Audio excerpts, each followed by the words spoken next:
All sports, all plays. All sports, all plays. All sports, all plays. 365, we making up plays. You talking the game, get you to the days. We're high in the court, the dime in the lane. Variety topics living the same. All presentation, sports information. In the airways, taking the nation. All sport, all plays, like working your faces. Grace at the field, so tie the laces. All sports, all plays.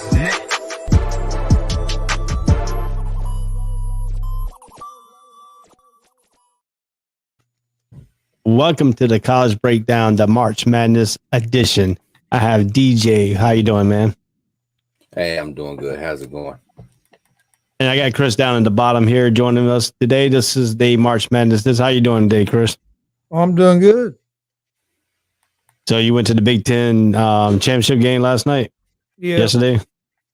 Yeah. Was that pretty good? It's going to be IU and Purdue because I'm a big IU fan. Of course, they had to get beat on the last second shot. But it was a good game. Purdue would have won if they wouldn't turn the ball over so many times.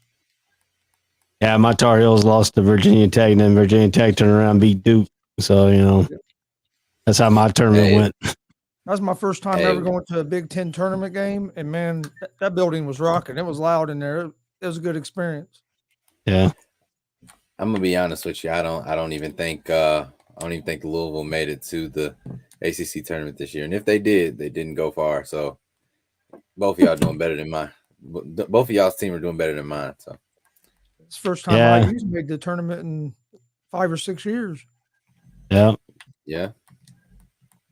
But got the biggest fame for Carolina this year, beating Duke at Cameron Indoor Stadium on Coach K's last game in Cameron. So, that was my big claim of fame this year. They played good that day. Yeah. So we're going to get started here. We're going to bring up the bracket here on the screen here for everybody to see. We're going to start with the play-in games. We got the number 16 seed Texas Southern 18-12 versus Texas A&M CC at 23-13. So what y'all take on this ball game here for the play-in games? We can start with Chris. I like Texas Southern in this game because of their defense. I think Texas Southern's going to win this playing game. They're strong defensively, and I know Texas A&M Corpus Christi averages 77 points per game. So Texas Southern's going to have to play good defense. But I think Texas Southern wins this game. Yeah, I agree with you too. They play good defense and stuff like that, but sometimes they mix that defense up, and that's what we don't see in college basketball. Mostly everybody's playing that man-to-man. Syracuse plays that matchup zone. But you never see them mix it up. You never see, like back in the 80s, where you had teams come out, play man-to-man, and next thing you know, they switch into a 2-3 zone. Then they switch it to a 1-3-1 zone. Then they switch it to a press. Carolina was famous with that 2-3 press they used to have to send up for the trap. You don't even see that. You don't even see that 2-3 trap and zone anymore either in college basketball.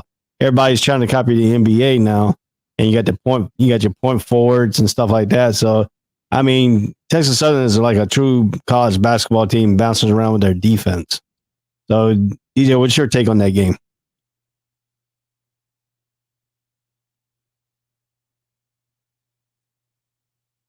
Yeah, something wrong with your volume, man. my bad. I feel like it'll be a strong. It's gonna be like I was saying. I'm gonna have to agree with Chris on that one as well. It's gonna be a strong. Playing game. I'm actually very interested to see how it all plays out because both of these teams are very deserving of a spot in the tournament. Just off of their seasons alone. But I'm just ready to see who like if I'm trying to see.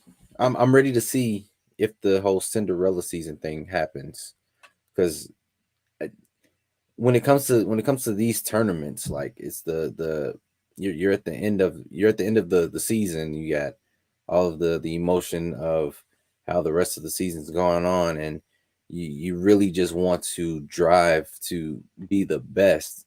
And I'm just ready to see who's ready to put in that effort to push all the way to the end.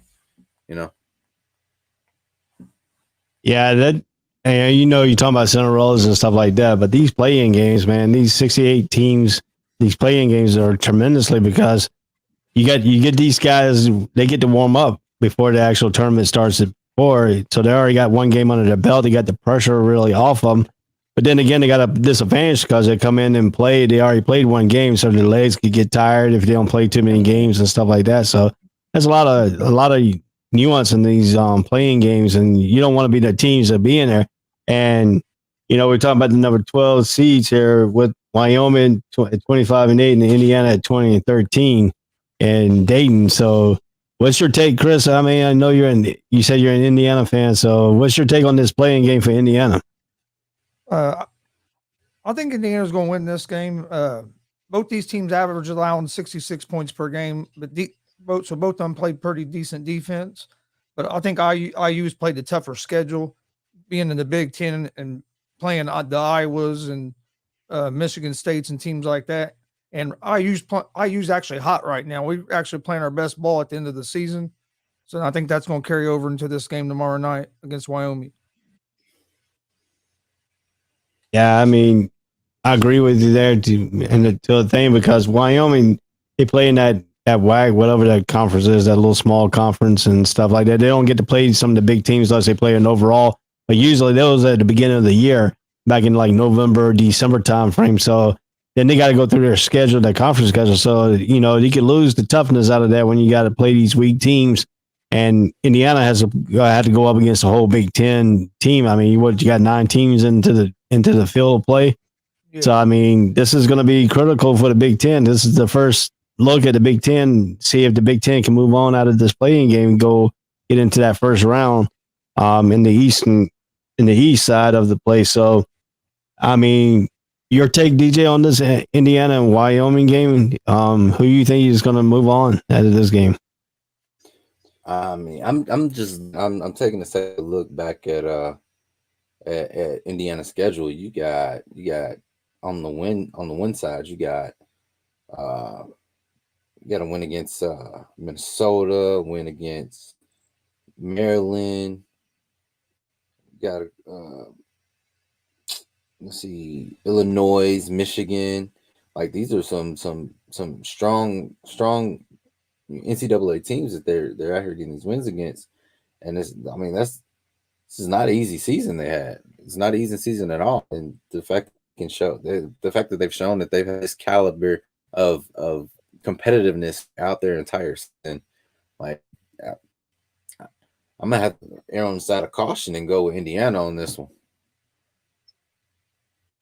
Yeah, I mean, Indiana and Wyoming. I mean, what do you think about basketball royalty? You think about Indiana. You don't think about Wyoming. Only thing you think about Wyoming is when during football season, when they come out there and stuff like that. But basketball, they're not really known for their basketball program itself. But Indiana, you had your Bob Knights and Tom Crane, and now you got your actual Indiana guy who's coaching and has now got this team rolling a little bit here back into like they were back in the Indiana days. So I mean, I give them like 2 or 3 more years, and this Indiana program will be back up to par where it's supposed to be. And most of their 13 losses, I bet you 10 of them were by one score. They lost a lot of close games this year. There weren't many games where they just got blew out. Yeah. And when you talk about these close games, sometimes these close games is you don't have that really mega star that can close out a game. They had to play by committees, and sometimes that doesn't work out to your advantage because if you had that one killer instinct guy that could put a killer, game going down the stretch, that one guy you can count on, like Duke has Pavero, whatever his name is, he could play, he could take over a game. So you got to have that one guy that can take over a game at the crucial point of the games. And that's why you see a lot of low scoring games, a lot of 1-point victory games and stuff like that. But go ahead. That's why I use missing is a good guard that's a scorer because with Trace Jackson Davis down low, if we had a good wing player that could score, IU would be a lot better. That's where I think we're lacking a little bit. Yeah, I agree with you in certain points in that. But you got also to know What is his the head coach is what, first year or second year? Second year. Yeah, so I mean, you still got to buy in. You got to get two more years, and you got to figure the recruit's going to start. Oh, he's doing something there. Let me see if I can go. But then again, you got to play with the NIL too. So I mean, if you look at certain points of teams, certain people got the NIL going, and then you got other colleges now. Players are getting jealous of it because they're not getting none if they go to these certain schools. So that's going to be a big part of it here in the run in the next couple of years too. So, and then another thing you got to think about is the job this second year coach is doing with a team from a different like they grew, like most of the team came up under a different play style because you changed coaches like midway through your college career, and for you to be able to change up with the style and even make it dance with a 2-year coach like that's showing real progress. Yep. And then we got the next two playing games here: Wright State and versus Bryant. So who are you going to take in this one? You got two small schools going up against each other. So which one of y'all want to take this one? I'm gonna take a second and actually try to look up some stats on these two because I'm gonna be honest with you.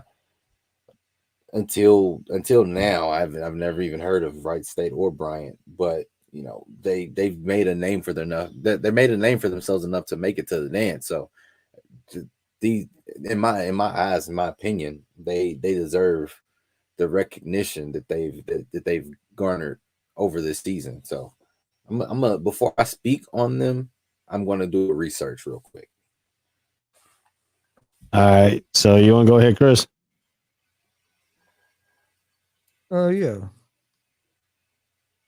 Wright State and Bryant. I think I would go with Wright State in that game. I don't know a whole lot about both teams, but I think I know Wright State's decent. Or had a couple times I've seen them, they look pretty good. So I'm gonna go with Wright State on there just because I've seen them play where I haven't really seen Bryant play.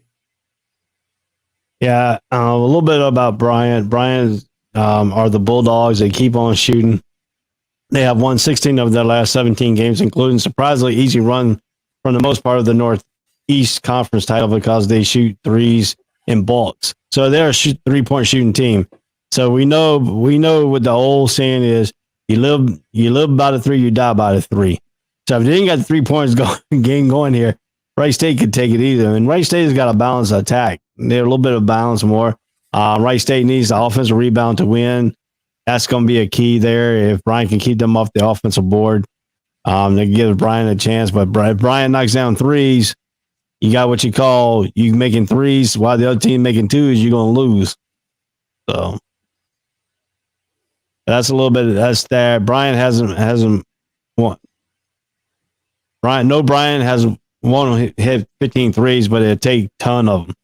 So they don't hit they don't even hit over half their threes, but they take a ton, so. Yeah, if you hit 13 threes in the game, you can be hard to. Yeah, I mean, that's beat. If they get that's 39 points right there. That's 39 points. So.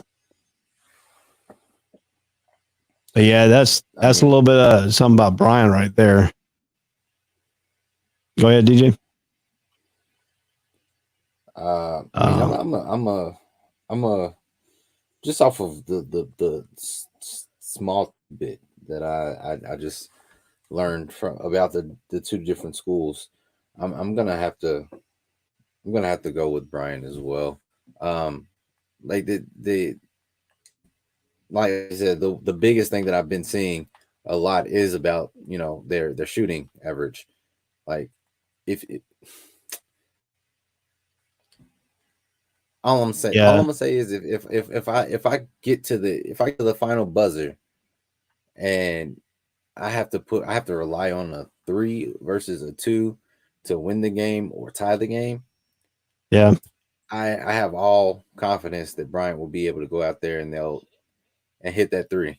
They're going to go out there, they're going to take that 3 and they're going to advance on. Yeah, some of the rankings here. Wright State's ranked 182. Bryant ranks 183 overall out of all the schools. Wright State's averaging about 68.4 a game to Bryant 72.2 a game. So, I mean, if you look at that, Bryant's got a little bit of an edge on him in scoring. But then again, you really can't think about it. Either Bryant's are, they're only 2-3 against the spread, and and Bryant is straight up in the last 5. They're 5-0 against the spread. So if you look at all the nuances got to go in here, you can look at the 3. If Bryant is on at 3, Bryant will win this ball game. If Bryant is not on this 3, they're gonna lose this ball game. And if Wright State can offensive rebound out of all those, and you know what happens on those 3s, if they can get the rebound, them long rebounds out, that can push ahead for a fast break easily because you got the shooter and nobody else. Everybody else is behind you, trying to catch up with you. So, Wright State can do that too. But the problem is if Bryant hits their 3s, this is going to be a little bit of trouble for Wright State. So I'm kind of teetering on this one. I'm going to take Wright State on this one. I think Wright State is going to offensive rebound them to death. So so you got Wright State, Chris, and you got Bryant. Yep. Okay. So we go ahead.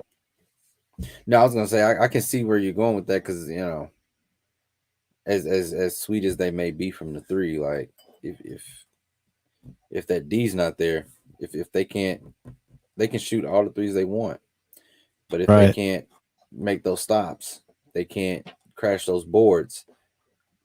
I mean, you giving multiple chances of going back for 2s and 3s regardless of it, and at the end of the day, whoever outscores wins. Yep. And somebody said that Wright State has the more effective offense. So when the possessions are limited, we could see Bryant waste a few too many, leading to the Raiders advancing to the first round over the spread. So that's a little bit of give and take. So the playing game for the West Division, the West region, is Rutgers versus Notre Dame, Big Ten versus ACC in this one. So if you're a ACC Notre Dame fan, you better hope a Notre Dame team shows up that played good during regular season, not like it did in the ACC tournament.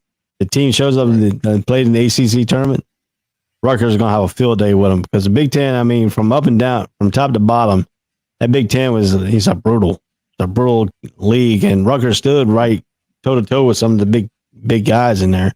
So my take in this one here is if Notre Dame comes to play and they play Notre Dame style, hitting the 3s, going down low, and keeping the offensive rebounds limited, Notre Dame can pull this victory out. But if Rutgers can get out there and fast break them and play defense and pull them offensive rebounds down and defensive rebounds, then Rutgers is gonna run away with the game.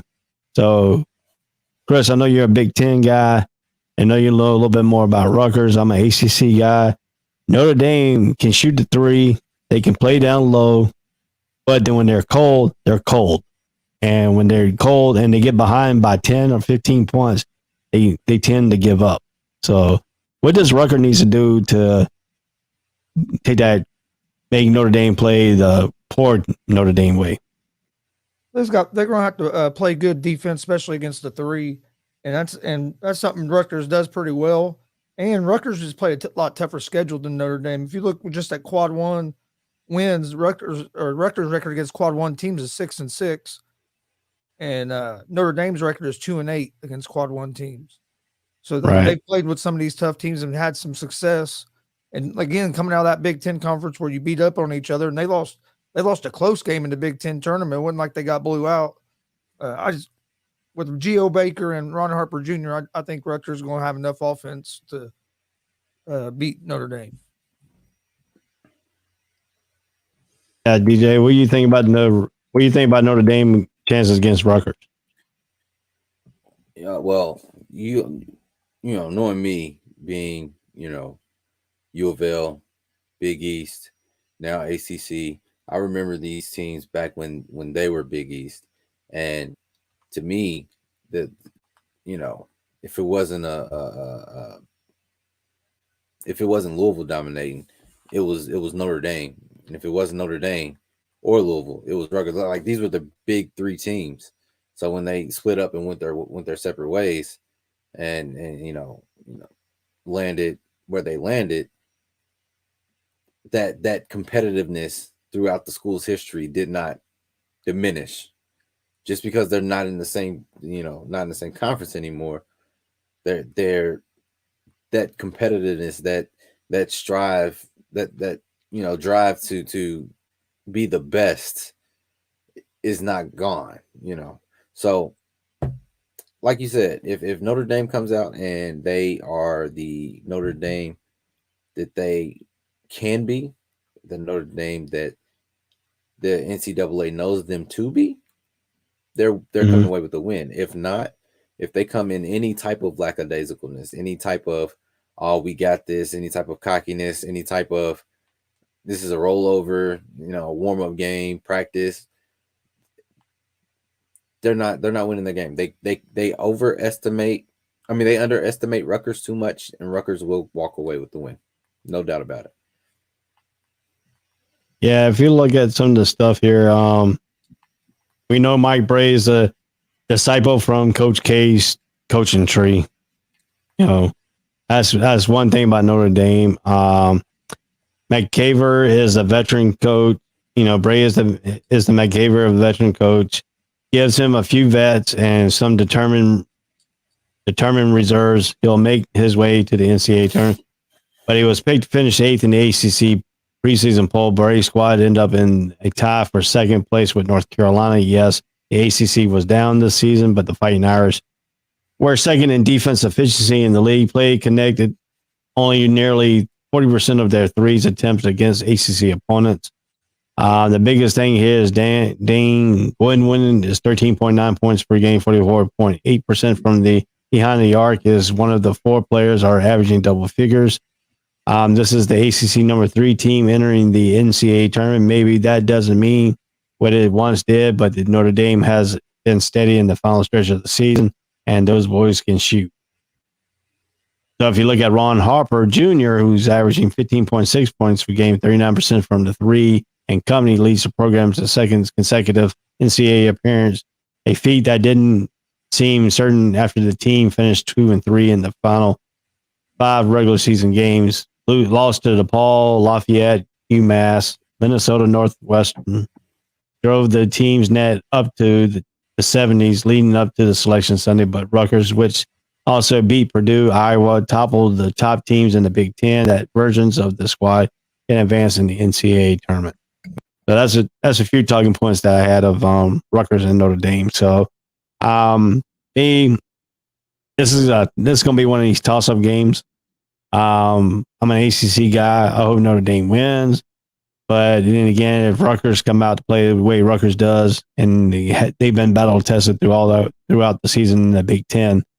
So, I mean, this could be whoever shows up game. But I'm going to go ahead and pick Notre Dame and win this ball game by 1.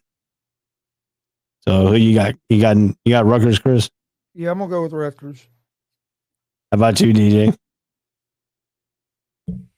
I'm gonna go with Notre Dame by 10.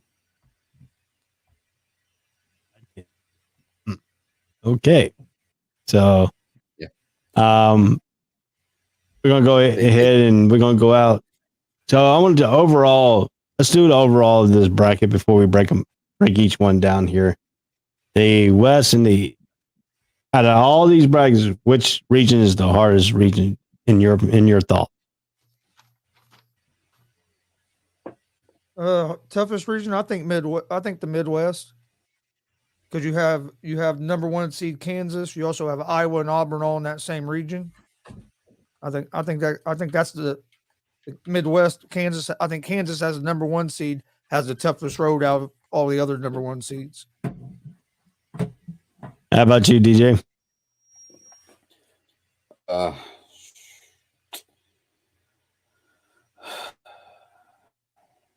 This is a difficult one. Put you on the spot. I'm gonna go with the East. You know, and this is just solely based off of number one, you got Baylor number one, you got Kentucky number two, you got what else we got here? Yeah, Marquette. They've never really they've all pretty much been a big basketball school. You got Purdue, UCLA. Like this is a very basketball program heavy bracket over here in the East, and there's gonna be the toughest one. This is the toughest one to call because you got a lot of potential for upsets over here as well. Um, so I'm gonna go with the East.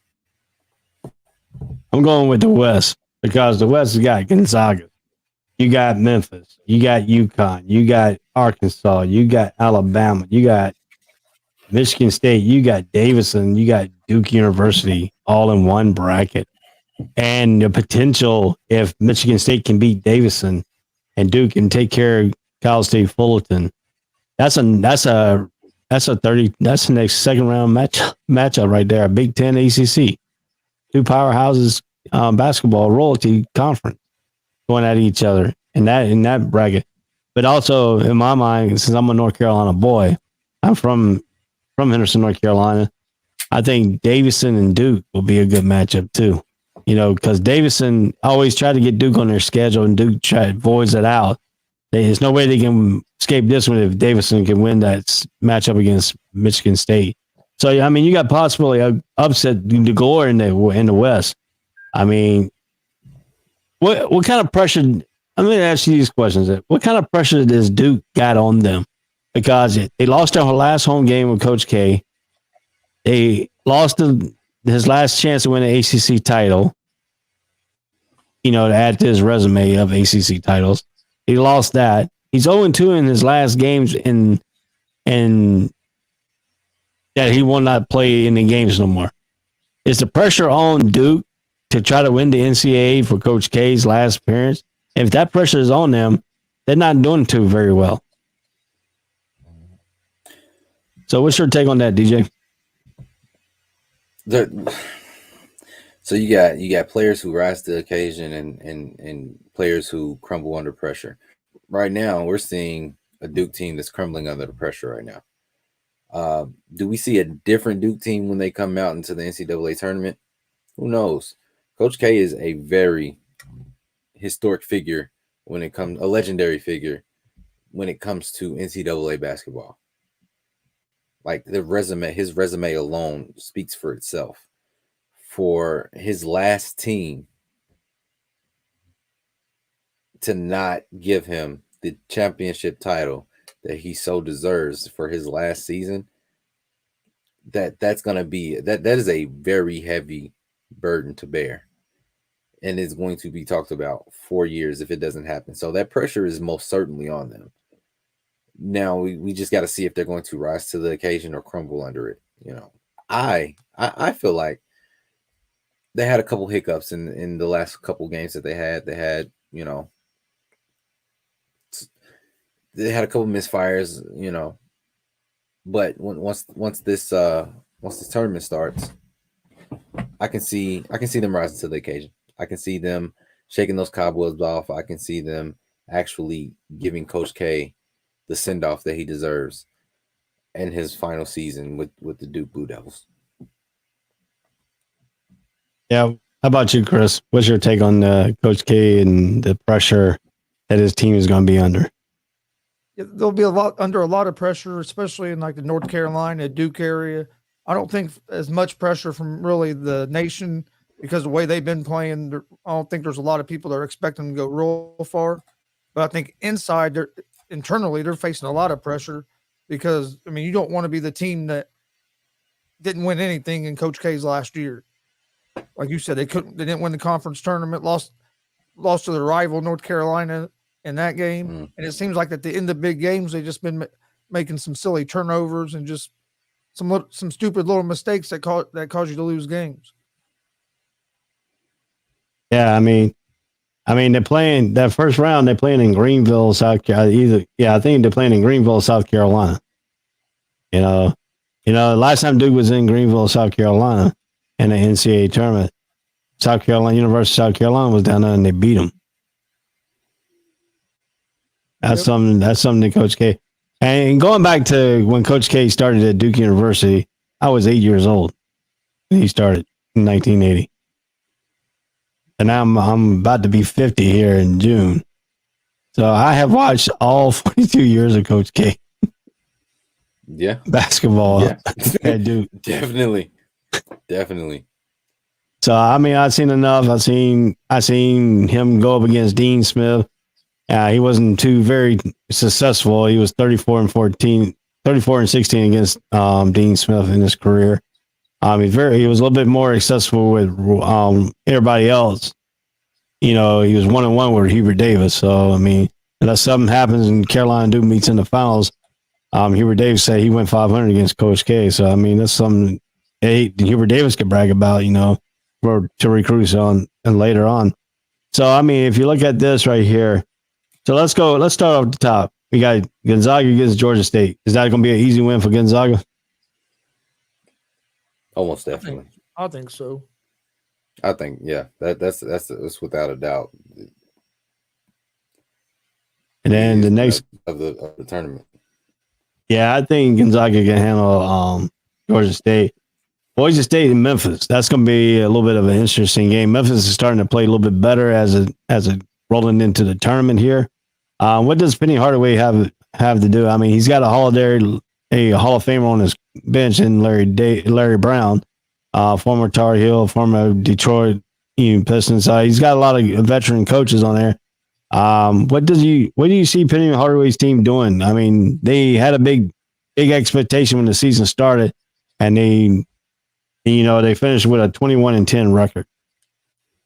So, what is y'all's take on Memphis? Can Memphis push by Boise State and try to give Gonzaga some problems? I think it's going to be a fight. It's going to be a dog fight. It's not going to be a over win. It's going to be in the West. This is probably going to be one of the toughest games the first round. Yeah, it's definitely going to be one of the toughest games to call.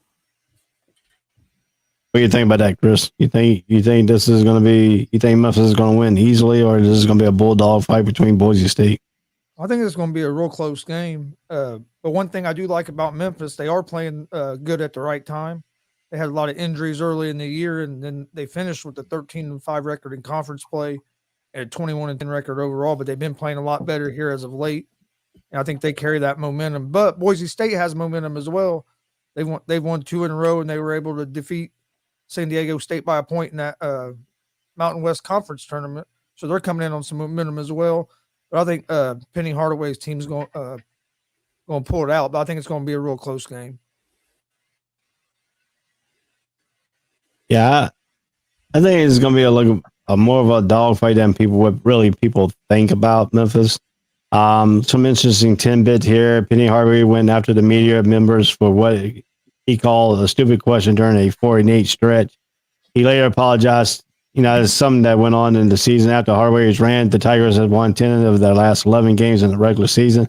They return of Landers Nola second with 10.2 per game entering the weekend, and DeAndre Williams 11.0 points per game from the injury help, and Jalen Duren 11.9 per game. So they got some scores on their thing, but despite missing the explosive Emmanuel Bates due to injury since early February, it is clear that the Tigers are a more cohesive group without him. So their dominant player, when he's gone, the group is more cohesive. So that injury really hasn't affected him. Actually, that injury was a eye opener for Memphis. So I mean, if you look at the way they are talking about that, Bates was holding them back really because I guess he was playing him through himself, trying to get into the NBA, and they play much better without it. And sometimes that works to advantage of a team. I mean, some teams can't play with a superstar. I feel like not every coach is equipped to coach a superstar. every coach is going to have their star player, but some people, some coaches aren't just, they don't have that aggressiveness, that it factor that it takes to actually coach a superstar per se. Right. You can try to cultivate that talent that they have. You can try to nurture it. You can try to gel it in, because what they're going to do is they're going to try to gel it into the team more than trying to gel the team, or no, sorry, they're going to try to gel the team towards them more rather than trying to gel them into the team.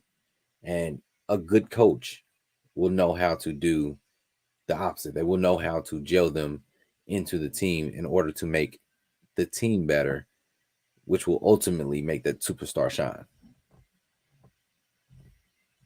Yeah, and the interesting thing about Boise State is they're the 25th best team in college basketball since December 1st. They forced 1/5 of his opponent's possession during that span. Fifth year standout, Adu Kibe, 14.7 per game, is one of the 5 Broncos averaging at least 9 points per game. But there was no impressive non-conference victory for on Boise State resume, but the winning the title in the regular that flirted with the NCAA tournament invitation, entering the selection center counted for something. So, I mean, if you look right there, it only got one good player, and they were just flirting. And the only way they got into the tournament because I guess they won that conference tournament. So, that could be something said right there. I think the interesting take out of this next one is New Mexico State, UConn. I think New Mexico State could pull the upset right here. I think this is where your first upset could really come into play right here.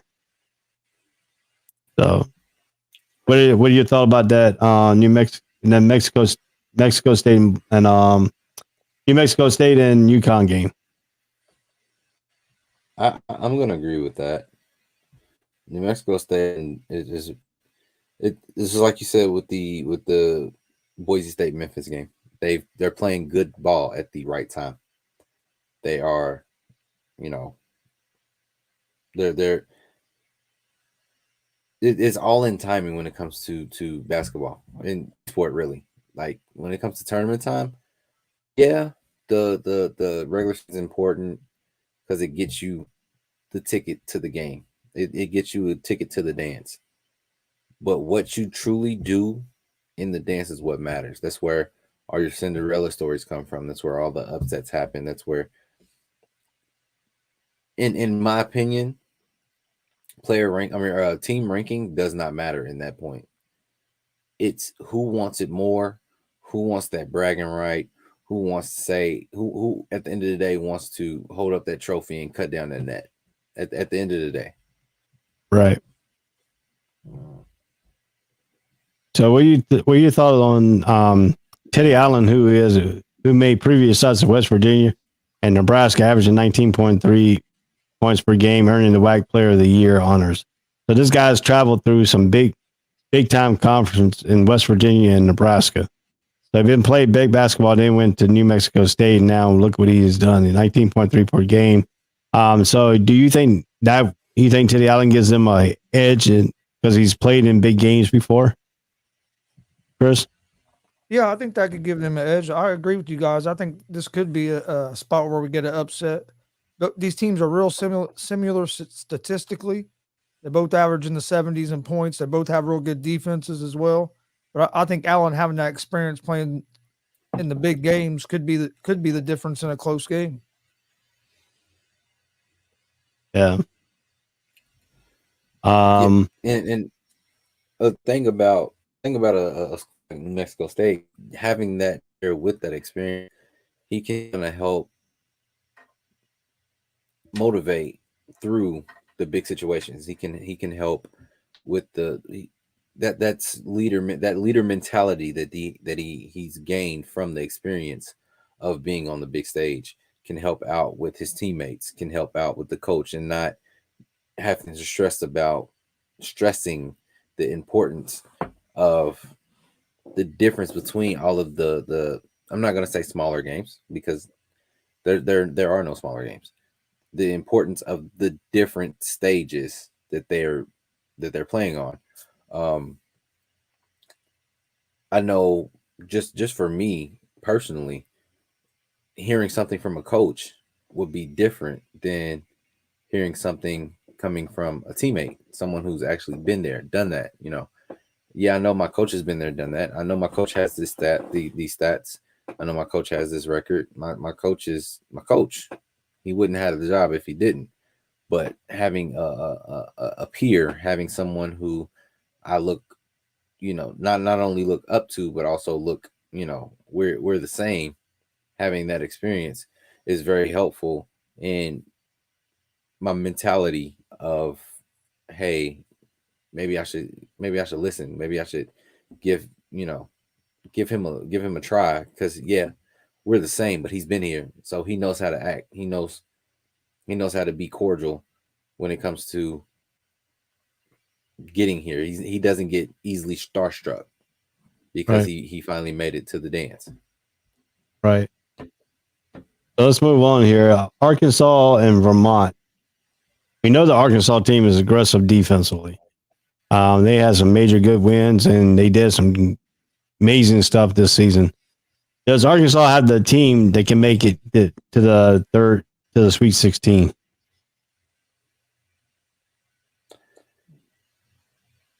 Sweet 16. Yeah. Because that's as far as we're going. Because then next Monday we'll do it third round all the way up. So let's see, if they win this game, they'll play the winner of Connecticut. They play Mexico State, right? Right. I mean, I think they could, because I could see him beating Vermont, and I could see him beating New Mexico State, because I think New Mexico State's going to beat Connecticut. So I could see him moving on to the next round's of Sweet 16. So yeah. All right. So I say we got Gonzaga and Memphis. We all agree right there. It's going to be the second round matchup. Right. Out of that, which one moves on to the Sweet 16? I think Gonzaga does. Okay. So you got Gonzaga versus Arkansas. That one. All right, let's talk about Alabama, who has to play the winner of Rutgers and Notre Dame. We say Rutgers win. Rutgers beat Notre Dame. Does Alabama beat Rutgers? I think that's going to be an interesting game. Because what y'all thought on that? Man, because Rutgers can play a physical style that I think could disrupt Alabama's offense some. I mean, if you look at some of Alabama's team, they played Davidson. Davidson beat them by 1 point, 79-78, behind a lot of three-pointers. So, I mean, you only got to be a really aggressive team to beat Alabama, because Davidson's not really an aggressive team, but Davidson's a great shooting team. So you got Rutgers moving on now and then? Yeah, I think I would take Rutgers over Alabama. I think Rutgers will pull the upset there too, myself. How about you, DJ? I'm gonna say this, and then I have to actually jet, but I'm going to say I'm not even gonna limit it to Rutgers. I'm going to open it up, and I'm gonna say whoever wins that game, whether it's Rutgers or Notre Dame, mm-hmm. That's an upset all day. Because and here's why I'm saying that position, both Rutgers and Notre Dame are very much so capable and deserving of that position. With that game, when it comes down time to really show the ability of what this season has taught them, and show the abilities of what they actually have, coming from a play-in game to actually being in the dance, that drive is going to follow them. I think their first games is what, the 15th, 16th. I can definitely see them being warmed up enough. I can definitely see that giving them the edge, to ride the high all the way into at least. I'm gonna say at least the Sweet 16.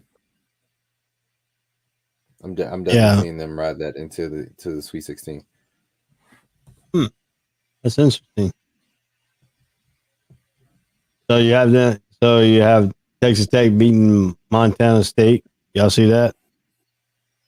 Mm-hmm. Yep. I can see that. Then you got Rutgers. Okay. Yeah. I'm going to. I'll definitely be back next Monday. I'm actually going to jet. Right. I had some stuff come up, so hey, it's been great talking college basketball with you all. Can't wait until we actually go through and we see how everything unfolds, and we come back and discuss what actually goes on throughout the tournament. All right, man. You have a good one. All right, man. Yeah. All right. Later. All right, Chris. Me and you going to continue on, though. All right. So if you look at the Texas Tech Montana State game, I think Texas Tech is going to beat them. I think Texas Tech is a little bit more competitive in that realm. I think their defense is a little bit more of a strategy type defense, and their defense leads to their offense. And if they get turnovers, their offense is going to explode. Yeah. And I see Montana turn the ball over too many times, and Texas Tech taking advantage of it. Yeah, I agree. I don't even expect it to be a real close game because of that. I think their defense is going to cause a lot of turnovers and maybe be able to jump out to a lead early and make it hard for Montana State to be able to get back in the game. Right. So now if we look at it, if Rutgers there and Texas Tech, and we got Rutgers going all the way to the Sweet 16. So the Big Ten is making some push right now. Yep. Let's take the care of this one here. Michigan State and Davidson. Man, this is gonna be a good game. I actually kind of favor Davidson just because of their scoring, but Michigan State that plays decent defense, and it's hard to bet against. It's hard to go against Tom Izzo this time of year. He always seems to figure out a way to get his teams to play best going into this tournament. I just don't know if Michigan State is going to be able to slow Davidson's offense down enough. I think Michigan State is a good defensive team. Their defense will lead to their offense. And if you stay on Davidson's shooters, they have to shoot over the taller players. So, but again, you got to watch out for Davidson's 6'10" center. He can shoot the three, he can take it down low. So I mean, he's going to be a nightmare to handle. But then you got shot blockers on the other side. So I mean, shot blockers, what the common rules say, you block a shot, keep it in bounds, your player gets it, and you lead off for a fast break. I mean, a faster team is Michigan State over Davidson. So I think Michigan State is going to pull it out. I think it's going to be a close game, though. I think it's going to be like 78-70 probably, or it could be 78-77. Never know. Yeah, I think it's going to be a real close game, and hopefully Michigan State's. Coming out of that physical Big Ten, that they'll be able to be a little physical with Davidson and cause trouble. Because I mean, I wouldn't mind seeing. I like seeing the Big Ten teams advancing. Yeah, and everybody wants the matchup of Duke and Michigan State in that second round. Do you see Duke taking care of Cal State Fullerton? Yeah. I don't think Duke's going to have much trouble in that game. I hope they don't lose to a 15 seed in Coach K's last NCAA tournament. Yeah, I mean, if you look at it, they had problems with Lehigh. They had problems with Lee, and they had problems with Mercer in that first round. know, and then some of them Duke teams were great Duke teams. They had great players. So, I mean, anything can happen in this NCAA tournament. But what kind of story about ending would that be if Cal State Fullerton say, "Hey, we go in here, we put up numbers, we play with our heart, and put pressure on Duke. And next thing you know, they pull up an upset. And the longer that game stays close, the more pressure that's going to be on them Duke players. Right. So it's just shoots and giggles. Michigan State wins and Duke wins. Who wins between Michigan State and Duke? Man, that's going to be another real good one. I'd have to. I think I'd favor Michigan State just a little bit, just because of their defense. And Yeah. Because Duke, I've seen Duke go through spurts where they have trouble scoring, and when a team against like you said with Michigan State, they can get blocks and get some points out in the run. I think it'd be a real close game. It'd be great to get to see Izzo and Coach K go at it one more time. Yeah. You think Izzo takes it over Coach K this time? I think so. Duke just hasn't been playing very well lately, and that scares me going into the tournament. All right. So the next 3 regions we got here, we're gonna do quick rapid here. I'm gonna name the team. We're gonna go all the way down, and then we're gonna go back up and pick who goes to the Sweet 16 out of the pick. So, number 1, Baylor against number 16, Norfolk State. Who you got? Baylor. North Carolina versus Marquette. See, I think this is a game I think it's going to be real interesting. But I'm going to go with North Carolina. Yeah, Baylor. I got Baylor over Norfolk State. I got North Carolina over Marquette because of what Marquette did in Carolina back in Chapel Hill last year. So I guess the revenge is time for Carolina to get that revenge on it. I think but the only thing is, North Carolina team has never beat a Shaka Smart team. Shaka Smart is undefeated against North Carolina. Huh. That's a very interesting tell of the tape there. Yes. That game. St. Mary's versus Wyoming, we put Indiana there. So if Indiana's there, St. Mary's in Indiana. Who you got? I'm going with Indiana. I know St. Mary's is a good team. Don't get me wrong, but Indiana has been playing good defense, and they're hot. I think they're going to win their first 2 games, and then it's going to be. I think they're going to make it to play UCLA. Okay, you got UCLA against Akron. Okay, I got the same thing. I got St. Mary's and UCLA. In that one. Texas and Virginia Tech. Have you seen that St. Mary's team play quite a bit? Yeah. Okay, so I haven't really seen them play very much. I watched them when they beat Gonzaga. Okay, yeah, I knew they had a win over Gonzaga. Yeah, I've seen a lot of their games. They got this guard that can shoot, and he's pretty quick, and he's a good defender. So Texas and Virginia Tech. We know Virginia Tech's coming in off the ACC, their first ACC tournament championship. They've been playing good for 4 straight games. They come in with a 4-game winning streak. And my theory is if you come in with a winning streak, you always have that chance of being that one bad luck game that puts you out. Yeah. And Texas is a very tough team too. So yeah, Texas plays pretty good defense as well. So I lean toward I like Texas in this game over Virginia Tech. Yeah, if Murphy and Condor and Muggsy's not doing their job, Virginia Tech is not a good team.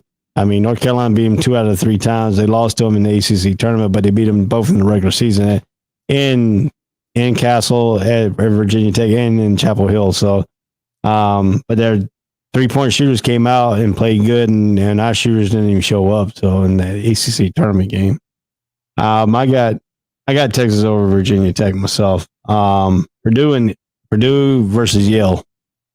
I'm gonna go with Purdue. I just think Purdue's a good team. I was surprised they lost to Iowa. I thought they'd beat Iowa, but they turned the ball over too damn much that game. Right. I think they'll clean it up. I think they're going to be a little bit too physical, and they got 2 big guys that I think Yale's going to have trouble with the Trayvon Williams and that Edey down low. Yeah. If that Purdue team that showed up in the beginning of the season when they won to beat North Carolina, that team shows up, Purdue's going to be a dangerous team. But if that team that showed up against Iowa, not so dangerous. Yeah, man, I don't know what they were doing. It seemed like every other time down the floor was a turnover there for a while. Right. especially down the stretch of the game. Because I mean, it was a close game, and then down the stretch there, they kind of pulled away. Right. And and that crowd was so Purdue. I mean, it was probably 75% Purdue fans and maybe 25% Iowa fans. I bet. You know, what I mean, being in Indiana, it was a great experience. It was fun to go. It was my first time going to a Big Ten championship game. Wish it would have been IU that playing Purdue, but yeah, I think Purdue's going to win this game against Yale, and then Purdue and Texas is going to be a fun game to watch if they both advance. Right. Yeah, I agree with you too on that. How about Murray State and San Francisco? I lean toward Murray State because I was actually one of the games that I think I wrote down on here was in the second round was the Murray State and Kentucky game. I thought would be interesting. Yeah, I did too. And I got Kentucky beating St. Peter's. Yeah. And then all right. And then let's go back here. You have Baylor beating. I have North Carolina actually. I'm gonna go with my bias picks. If I go with my heart, it's gonna go with North Carolina, but I'm gonna go with my bias pick. I have Baylor going into the Sweet 16 over North Carolina because they're playing in Fort Worth. Baylor has a lot of abilities to. Virginia Tech did beat Duke. Got you on that, Nate. I have Baylor because Baylor is playing it close to home, and I don't know which North Carolina team is going to show up after they play Marquette. Yeah, I agree. I like Baylor in that game as well. But I think Baylor's defense will cause North Carolina some trouble as well. And if they get hot on offense, you're in trouble. Yeah. And I had St. Mary's against UCLA. I have UCLA going to Sweet 16. Who do you have? You have Indiana beating UCLA? No, I'm actually going to go with UCLA. I'm going to go, like you said, I'm going to go biased. If I went with my heart, I'd definitely take IU, but I think that might be where their season ends is against UCLA. Right. I have Texas and I have Purdue. I have Purdue over Texas going to the Sweet 16. Who do you have? Purdue. Okay. And then I think that's going to be a good game, but yeah. I have Kentucky over San Francisco. Kentucky going to Sweet 16. So. Yeah. You said Kentucky?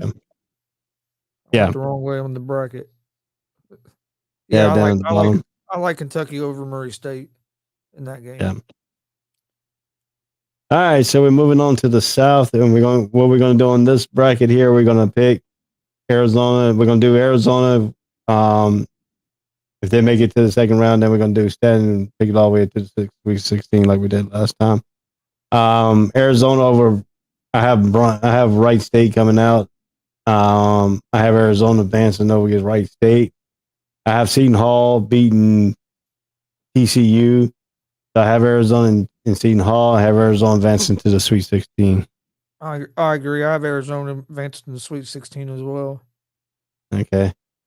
Houston and UAB. I have Houston beating UAB. I have Illinois beating Chattahoochee. Yep. And then I have Houston beating Illinois going to the Sweet 16. I have Houston beating Illinois too. That Houston Illinois game was one of the games I wrote down. That was going to be a interesting second round game first round game to watch. Right. Or second round game. Colorado State and Michigan. This is where I have Michigan only win one game in the NCAA tournament. They're beating this Colorado State team.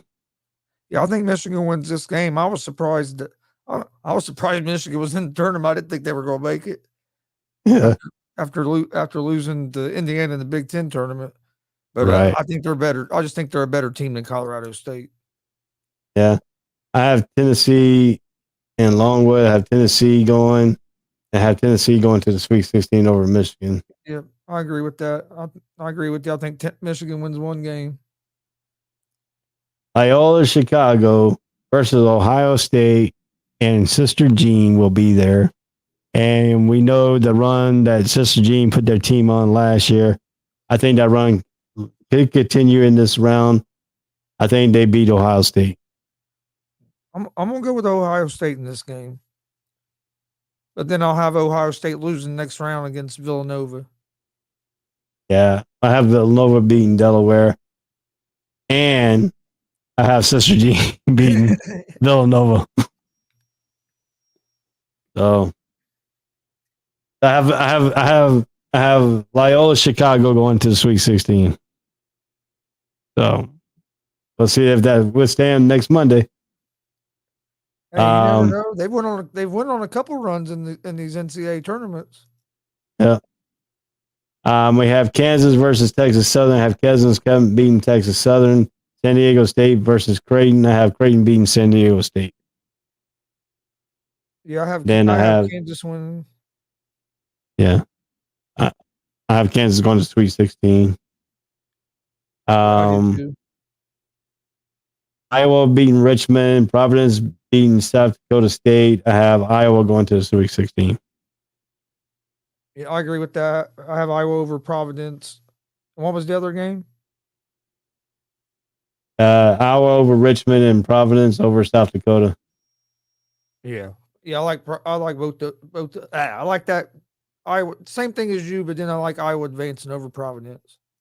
Yeah, same here. LSU and Iowa State. I'm going with LSU. Even with the coach fired, you got a new coach. Oh, they got a new coach?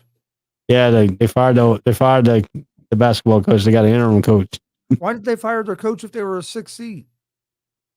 Did something happen? Yeah, he's the one who got FBI came on the campus and they got this sanction, so they fired him. Yep. All right. Yeah.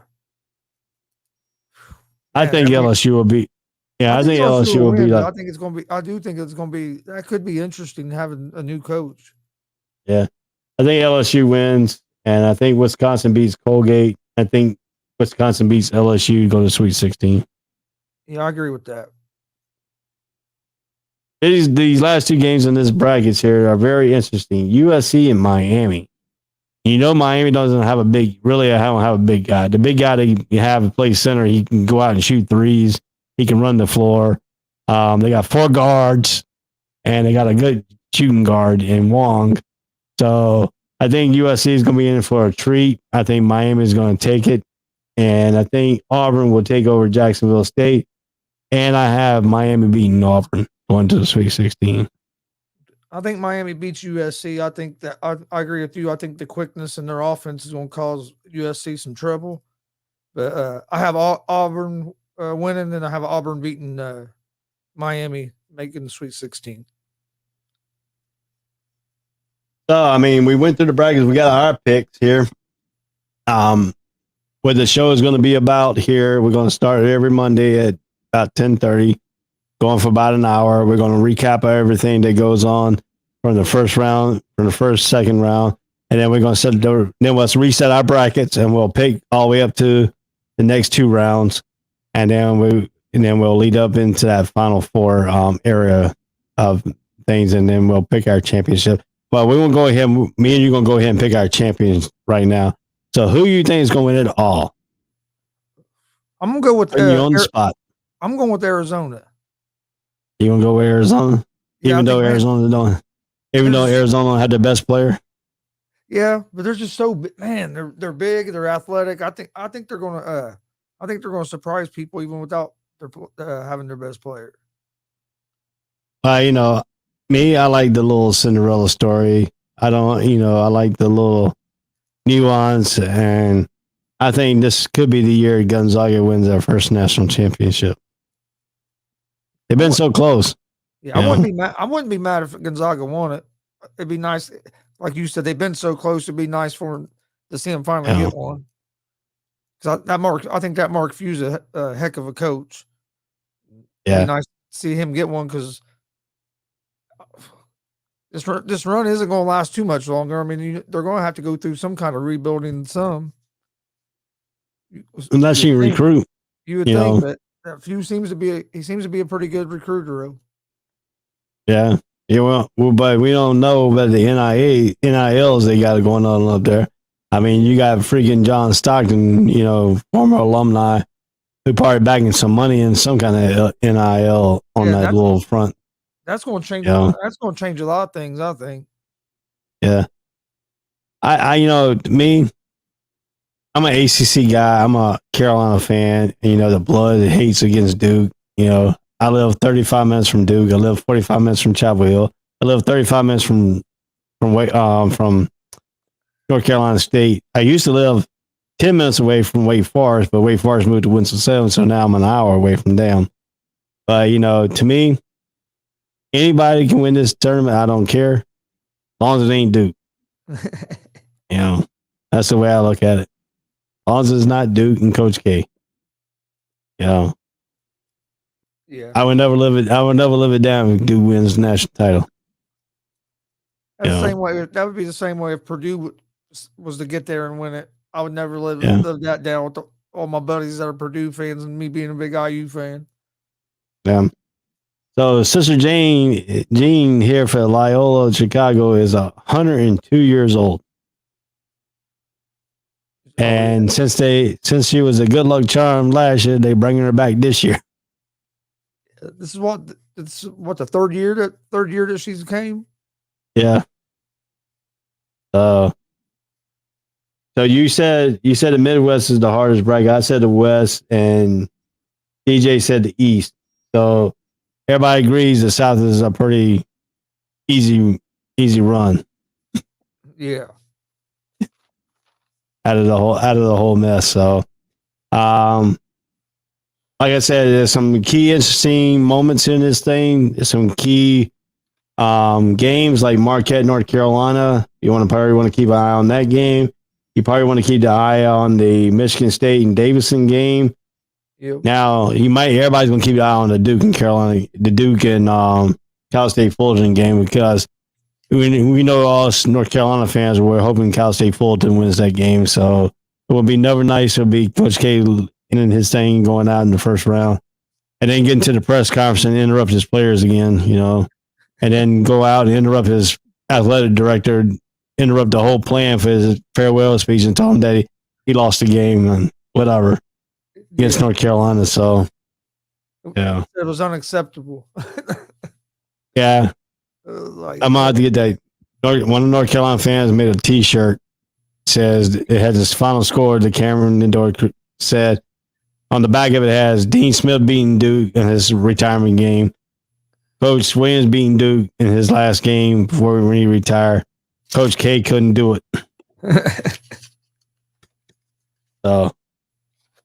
So Monday nights at 10:30 to 11, around 11:30 or so. We'll wrap it up here. As it gets shorter, we'll wrap it up a little bit quicker. Like we just said, we went through the first all the way up to the Sweet 16. The next show will be the Sweet 16 and it's Sweet 16 and the final 8, and then we'll do one more show before the. No, I don't think we do another. I think we might have one more show before the final 4. I have to look at the schedule. How to. I think it was broken up 2 and 2 and 2. I think 2 rounds each. So. Yeah, I think so. Yeah, because that's right. 32 is on a Thursday and Friday, and Sweet 16 is on the Saturday and Sunday. And then the following is the final 4. Yeah. Again, like the next Thursday, isn't it? Yeah, next Thursday and Friday. So we'll be back on Monday to talk about the fill of 32, Sweet 16, talk about the upsets. If any upsets happen, talk about if Coach K's gone home, we might have some graphics of Coach K crying and catching some fish or something. You never know. So it's been a good show. For me, Ray Cruz, Chris, and DJ, this is the College Breakdown March Madness edition. I hope everyone has a good night. Whole sports all plays. Whole sports all plays. Whole sports all plays. 365, we making a plays. We talking the game, get you through the days. Great eye in the court, the dime in the lane. Variety topics, living the same. All presentation, sports information. Hitting the airways, taking the nation. Sport all plays, like working your faces. Grace at the field, so tie the laces. All sports, all plays.